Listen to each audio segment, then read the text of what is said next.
La palabra educación en el fondo quiere decir sacar de dentro, ¿eh? Es decir, no somos cubos vacíos que hay que llenar, sino fuegos que hay que encender.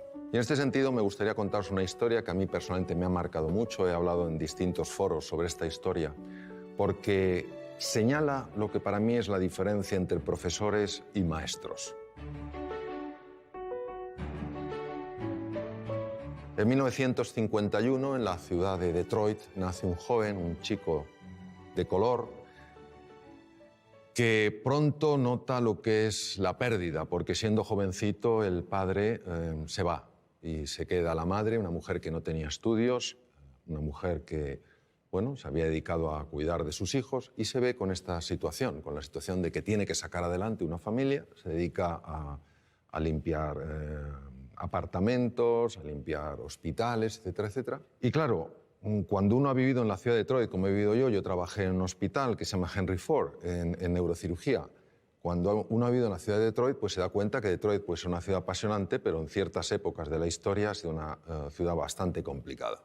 En los años 50 verdaderamente había un apartheid, una especie de apartheid, es decir, las personas de color se tenían que sentar en sitios distintos que las personas blancas, tenían que ir a baños diferentes, etcétera, etcétera. Y claro, este chico era un chico de color, era un chico pobre y que pronto pues, fue destacando no por su talento, sino por lo que consideraban que era su estupidez. Tampoco por su serenidad, sino más bien por su tendencia, su temperamento violento. Cualquiera que hubiera tenido, digamos, una bola de cristal habría imaginado que este chico habría acabado sin duda en un penal en los Estados Unidos, si no muerto en un combate entre bandas enfrentadas. Pasaba sus ratos, se olvidaba de su triste condición viendo programas de televisión hasta que un día su madre decidió que iban a ver menos televisión y se iban a dedicar más a leer libros.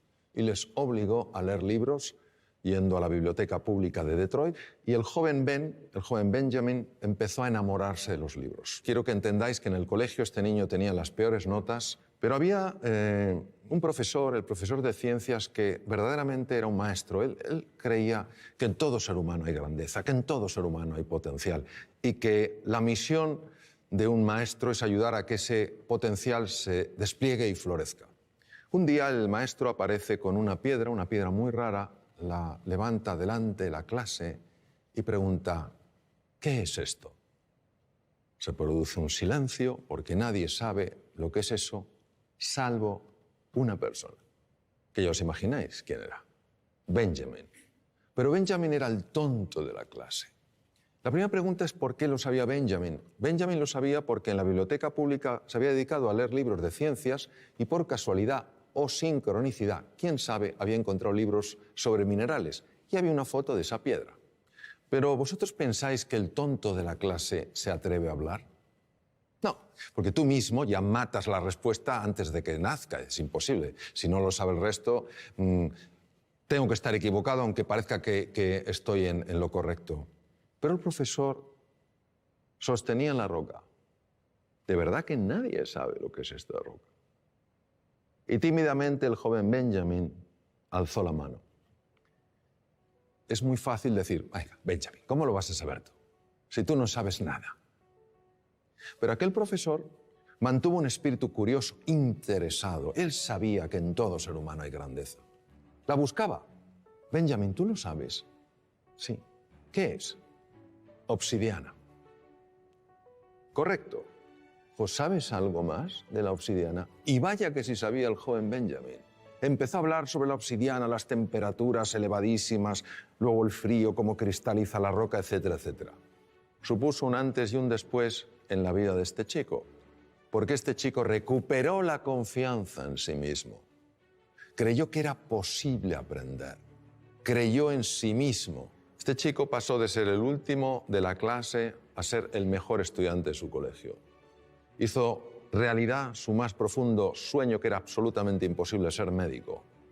Se convirtió en el mejor neurocirujano infantil de la historia, profesor Ben Carson. Ben Carson en 1987 hizo una operación de separar a dos gemelos siameses unidos a nivel craneoencefálico.